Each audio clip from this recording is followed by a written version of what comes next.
Hello and welcome to Digging with Dugan. Today we're going to be picking up where we left off with part 3 on the prehistory of Egypt and the Neolithic period. Now, we come to the end of the pastoral days of the Egyptian peoples. That said, I'd like to discuss a little imprint from that time period on later Egyptian culture.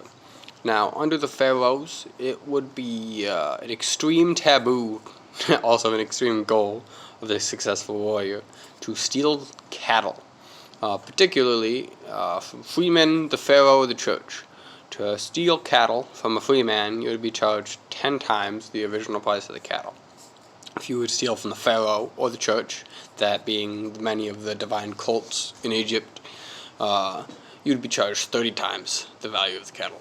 This, of course, hints at the extreme value and prestige of cattle within society. Of course, it's very mobile wealth. You get meat, you get hide, and you get any products you can produce out of milk. Very good and useful things. That said, we move to the period where the Egyptians have developed wheat and they have developed farming communities. Now that said, the origins of much, if not all, of the things that the Egyptians will be using from this point forward will either have been obtained from those northern invaders we mentioned before, or through trade routes with the northeast, as the palm trees in the area are the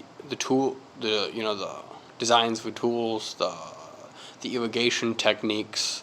Almost all of the Egyptian lifestyle had been imported from the northeast, the Levant, what is today Lebanon, Israel, and Syria, that area. And so, while these are all foreign inventions, we cannot, put away the ingenuity and resilience of an Egyptian to live in a land that they almost certainly would have heard of its previous fertility, how much wider the livable territory used to be.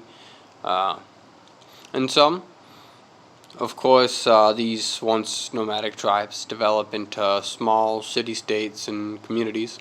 And the Fayum Basin, which is an area that gets overflow from the Nile River from between some hills, and creates a little lake, and they get all sorts of the silt. So they had a large community there, and in that town or city, they had a communal grain storage bin where everybody would share the grain. While further down the Nile in the south, there were more individualistic storage grains, smaller ones for smaller families and family groups. And so, of course, Egypt was not a unified area. It had not yet even developed into the two kingdoms that we would know from later dates. And hope you enjoy.